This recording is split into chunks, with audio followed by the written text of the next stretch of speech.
Blues Hub weekly show. I'm your host, Brooke Grimsey, alongside former Blues forward and Stanley Cup champion Jamal Mayers. For all those who are coming in, make sure you like and subscribe to this YouTube channel. Follow us on social media for updates, and we'll be here daily providing coverage for all your favorite local teams like the Blues. Jamal, how are you doing today?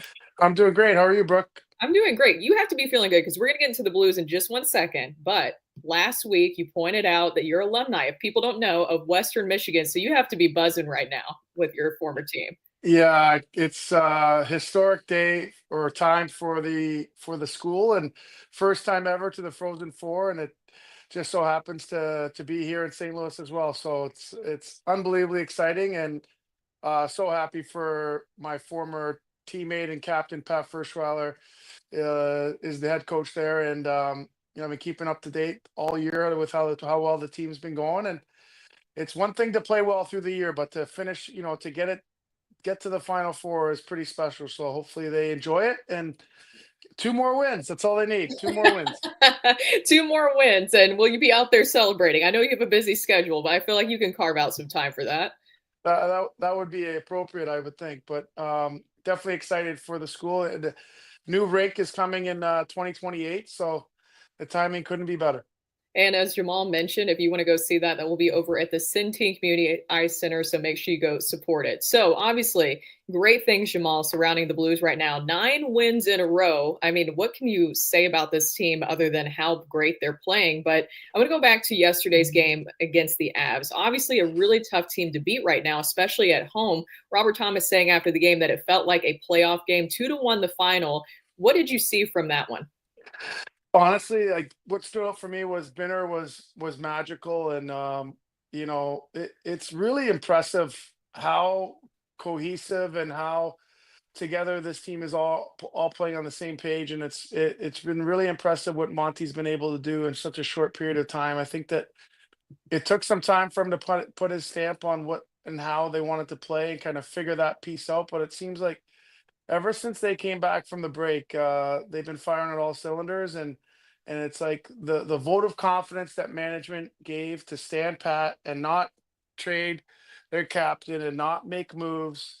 Even with Pareko going down, it's proving to be the right decision and the hottest team in the NHL right now. That's for sure.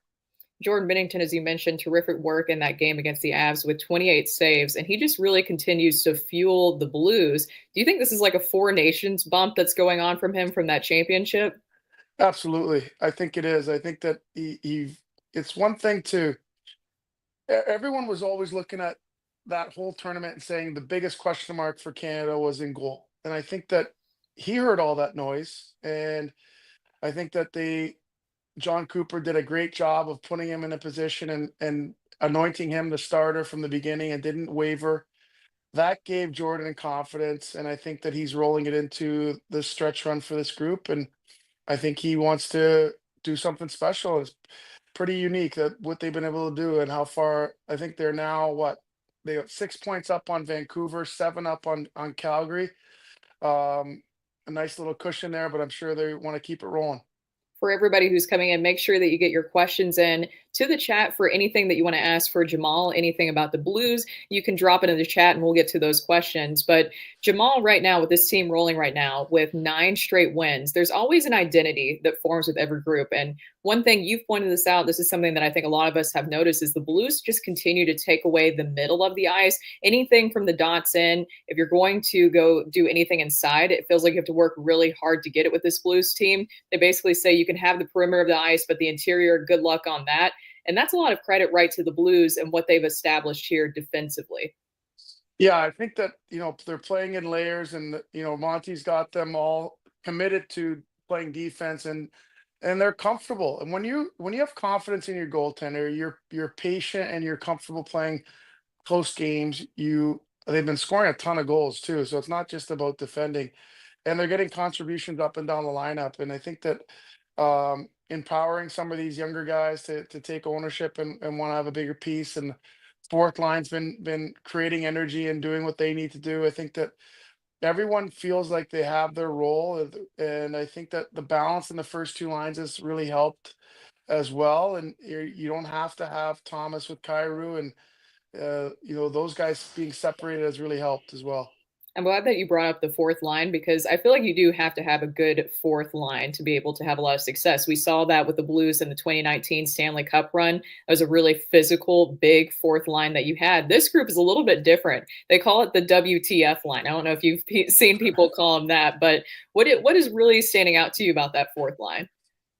Well, just they're willing to do the little things. They're willing to get their nose dirty. They stay true to who they are as a line, and obviously the physicality is there. Foxa with his prowess of being like more of a third line guy his whole career, but Walker with his physicality, Toropchenko using his frame and not being afraid to be consistently physical.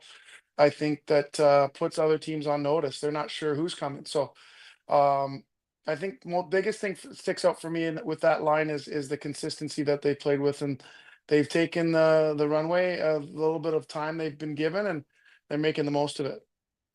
Robert Thomas obviously has been playing just insane. I mean, the way that he's been setting guys up, especially when you saw in that Avs game, he assisted both of those goals, extending his multi-assist streak to 4 games, which ties a Blue franchise record, by the way. How instrumental has he been?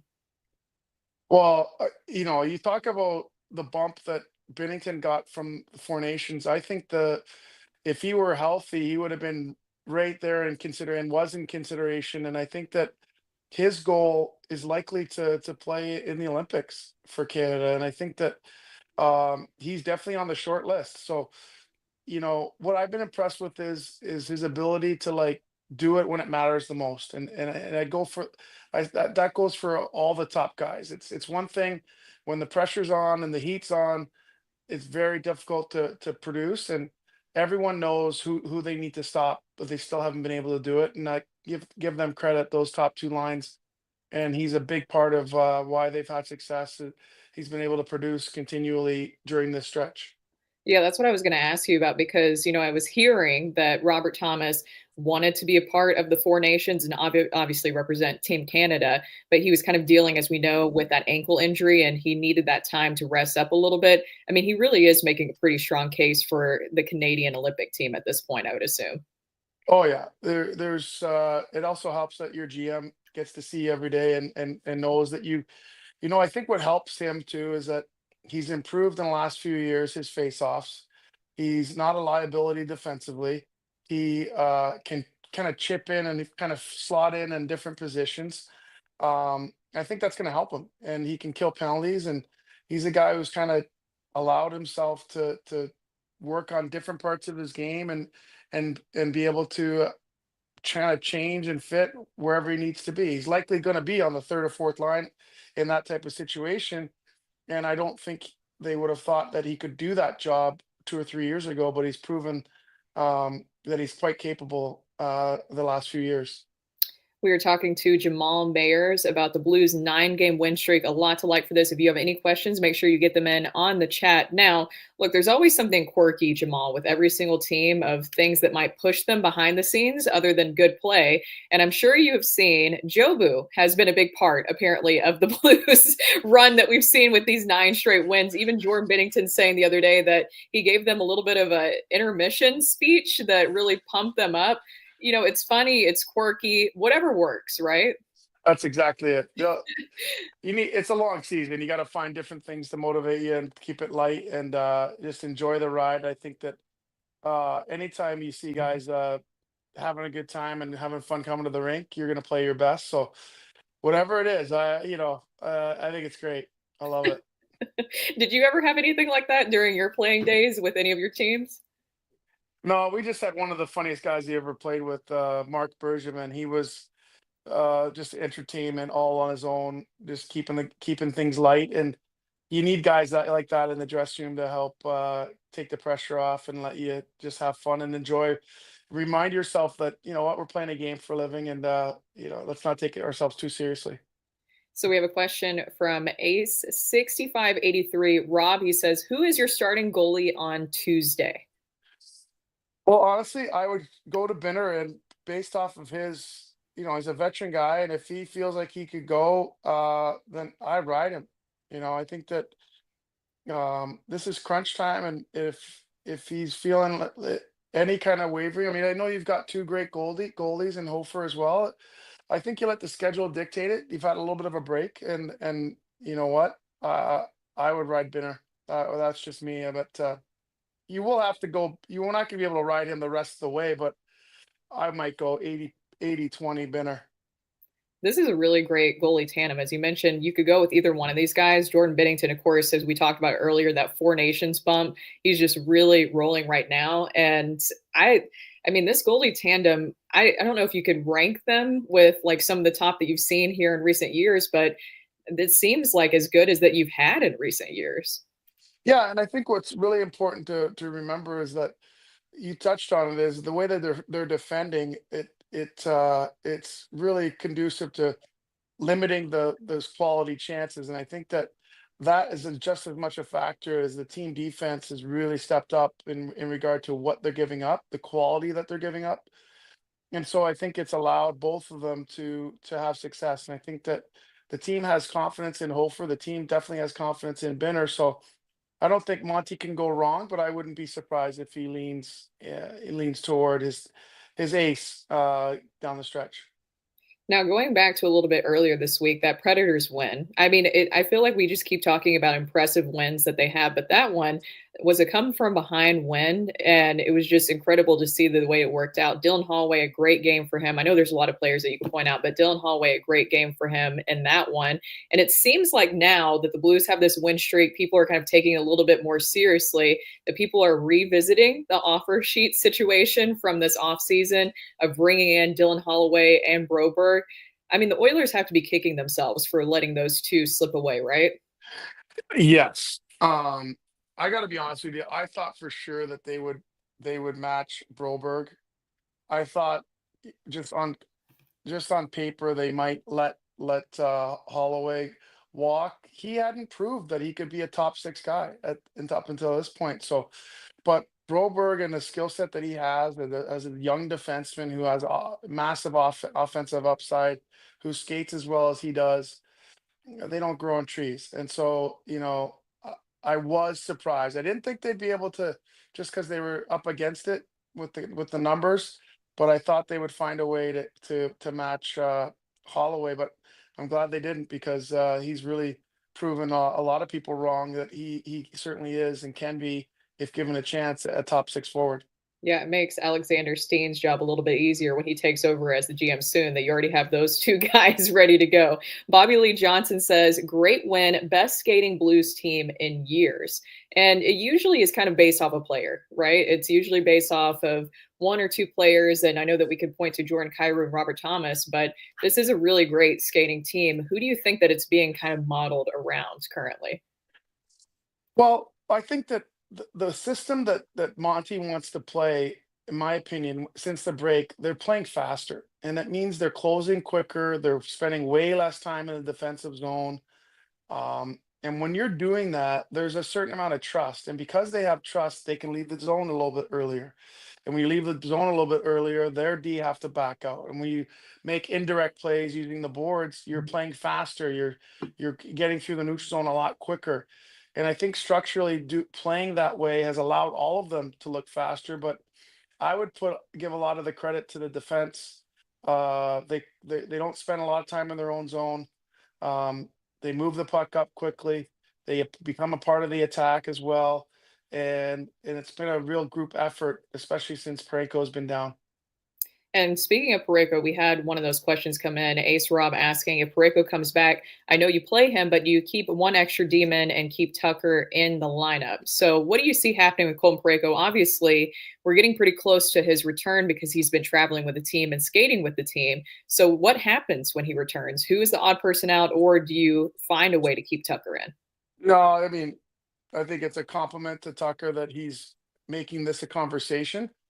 I think that it's pretty safe to say that Parayko goes right back in and Tucker comes out, and that's okay. And then, everybody else is on notice.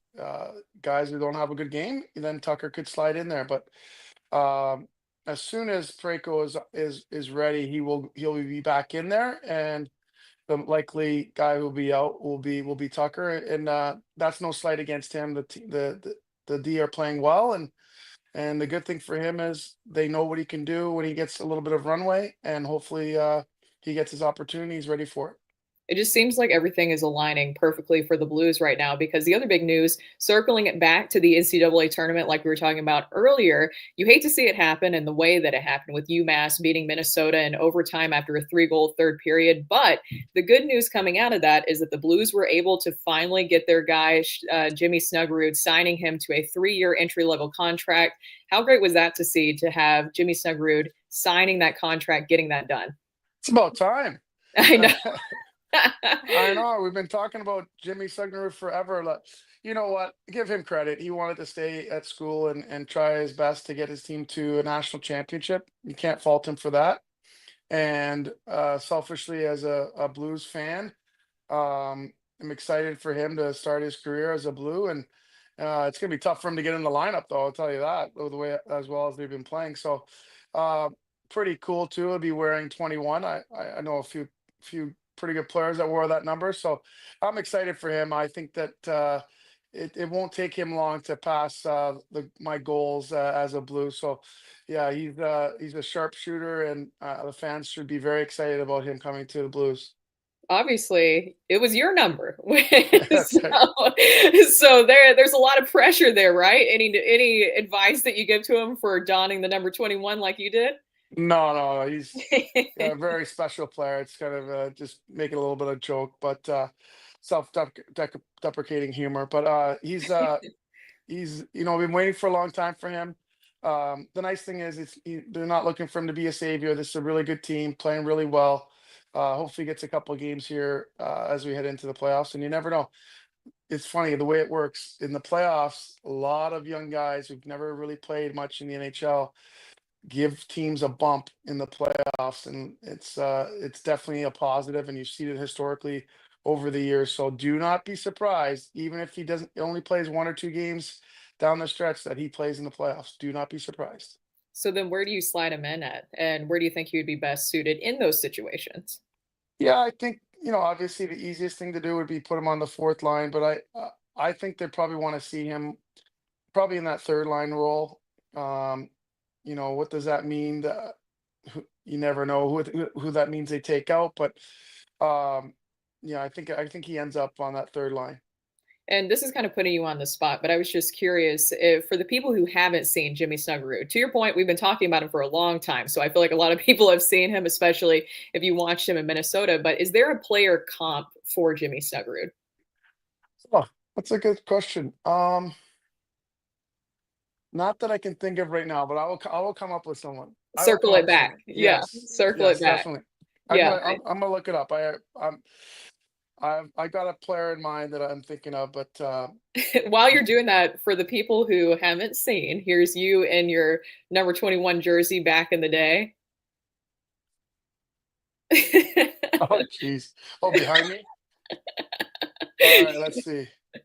Um, You back in the heyday. Alex Tuck. That's who I think he's going to be like. So Okay. sharpshooter. This guy's got 31 goals this year with Buffalo. Really good skater. Was in Vegas for a little bit. Um, Smart player, heavy shot, taller player. That's who I think he'll be like.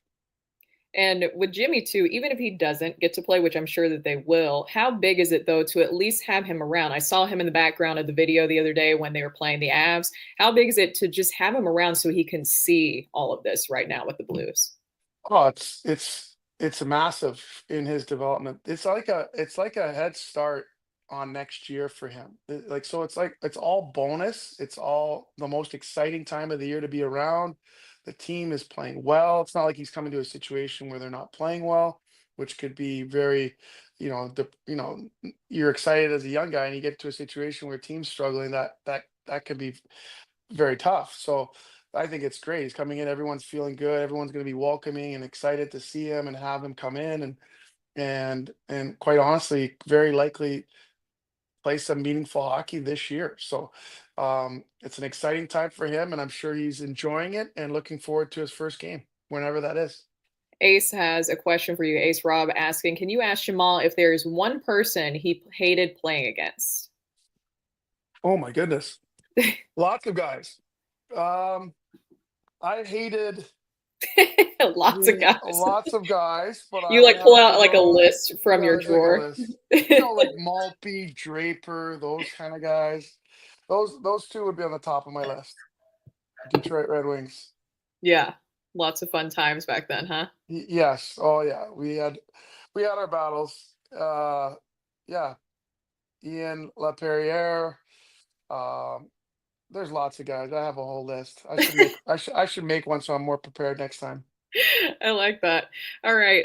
Now looking at the Blues schedule for the rest of this week, they face the Red Wings, they face the Penguins and the Abs. Obviously, right now the Blues just kind of control their own playoff destiny. As you look at that, number one wild card spot, number two wild card spot. So, what would you like to see from them this week?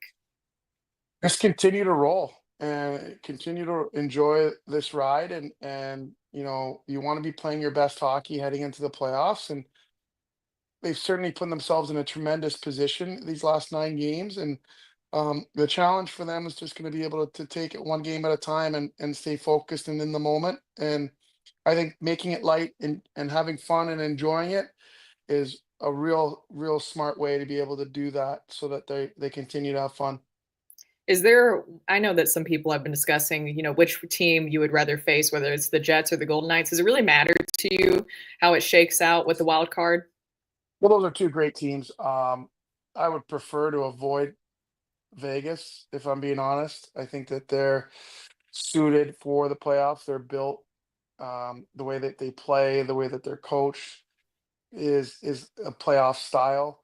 Um, Winnipeg has had a tremendous season, but a lot of question marks. On their second line, do they really have a second line? Is Nemesnikov really a second line center? They have really good deep, arguably the best third line in the NHL. But um, you know, their goaltender, although he may likely win the Vezina, he struggled last year in the playoffs. So, um, you know, I would prefer to play the Jets, but you play who you play. And anytime you start thinking they're hoping and wishing for a certain team, that's for us prognosticators to worry about. But players do not focus on that. I can assure you, it's whoever they play, they'll be ready to go. Great. Thank you so much, Jamal. And now we're going to go over to Mike Meyer for our prospect report, which, by the way, Mike Meyer, he does write for our Sports Hub STL newsletter. And we're going to tell you a little bit about our newsletter. Make sure you subscribe to our YouTube page and like this video if you haven't already. Go to sportshubstl.com and sign up for the Hub newsletter sent to your inbox twice a week. And anytime St. Louis sports news breaks, you'll be the first to know about Sports Hub STL events and merchandise, get exclusive content and prize opportunities and more. While you're on the site, check out all the St. Louis sports content, including game recaps, programming highlights, sports news and opinion, gambling tips, and more. It's all on the website at sportshubscl.com. And you can also find Mike Meyer and his work over there on sportshubscl.com. He does a lot with the Blues and obviously the Blues prospects. Mike, how are you doing tonight? It's Sunday night. We're doing well. Just enjoying some really nice weather here. I think before it starts to cool off, here over the next couple of days, but we're doing well. Yeah, I know. It was like rainy today and like storming. I know that Jamal, that you were busy coming back from California, so hopefully you missed all that. But it was like nuts here today. hmm I did. I missed it. I landed, and I heard that I just missed the storm. Yeah, I know. Even delaying the Cardinals game. So, Mike, a lot to get into, and we will, of course, talk about Jimmy Snuggerud. But first, we need to talk about the playoffs because we know that that's on the horizon for the Blues, and it might be on the horizon for their AHL affiliate, the Springfield Thunderbirds, too, right? Yeah, absolutely. Which is great news because, over the last 2 weeks, these guys went 0-6. They were performing really, really well here for such a long time. And then it was very uncharacteristic of them to go 0-6 here for, just a large stretch here of time. They actually closed out the weekend here with a 3-0 record, 2-0 here against the Iowa Wild. And then they pulled out a last minute victory here against the Providence Bruins. It's huge right now. They actually have their magic number here, needing to secure about 4 more points here in the standings before they're looking here at a playoff berth. This weekend it was absolutely huge. Again, the two victories here against the Wild came here on the heels of actually here on the back here of Colton Ellis stopping 36 shots here in the 4-0 victory here on Friday, and then 38 of 40 here on Saturday. So Definitely a goaltender here to be able to keep an eye here on the Blues' third-round pick here from 2019. And Alexandrov with, I believe, his 21st goal too the other day. Yeah, yeah. Here earlier here today, he actually secured 2 goals here in just over a minute. The game tying goal and the game winning goal here ultimately just within the dying minutes. I was getting some texts here from one of the Springfield guys who does some of the PA announcements, and he said that he was taking a shower listening to the game, and he said his wife almost had to call an ambulance because he thought he was going nuts here in the shower. Something was going on. So it's a great time here to be a Thunderbirds fan, and this is absolutely just a time, that we could be able to see both teams here just with some great playoff experience and playoff atmospheres here moving forward. Speaking of playoff watch for some of the prospects, Theo Lindstein headed to the semifinals in the SHL, excuse me. Yeah, it's been huge. Unfortunately, for a young kid, it's hard for him to be able to get some ice time. He's been playing really well, but playing here in the top Sweden league here in the SHL. He did secure, and I'm sorry, his series here is against Malmo, Otto Stenberg's former club, which is interesting. You could have seen the two guys moving here against one another in this opening round had Otto not gone here to Springfield. But after playing 759 here of ice time here in their season opener when they picked up an assist, he had been relegated here down to the 7th defenseman. And so he actually saw a combined 6 minutes and 53 seconds here over the next 3 games. Very just uncharacteristic, but again, it's the playoffs, and so they're leaning here towards their veterans. But he really rewarded them here over the last 2 games, where he played 15:46 in their 3-2 victory before playing 14:44 here today, where he picked up a goal and an assist here in their series clincher, be able to move on here to the semifinals. So 3 points in 6 games here in the postseason. Not too bad here for the defenseman. And 3 prospect signings for the Blues. Obviously, the headliner being Jimmy Snuggerud, finally. I'm sure you heard Jamal and I talking about it, but man, I think we've been waiting for this a long time. Hate to see the way that it happened for Jimmy at the end there, because obviously the whole reason why he wanted to return to Minnesota was a championship, and of course it did not shake out that way. But either way, we got Jimmy here at a really great time for the Blues.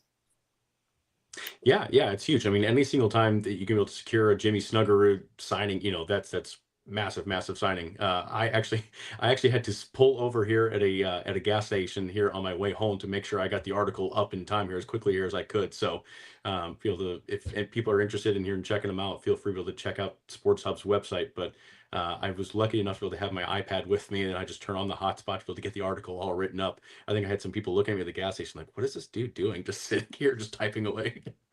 So, yeah, this is it's a big, big signing here for the Blues. I know a lot of fans were really wondering, like, is this guy gonna sign? Is he not? And it's huge here for them. I think he's gonna get some good playing time, but being able to secure him even at this late stage here in the season, it's a massive, massive signing.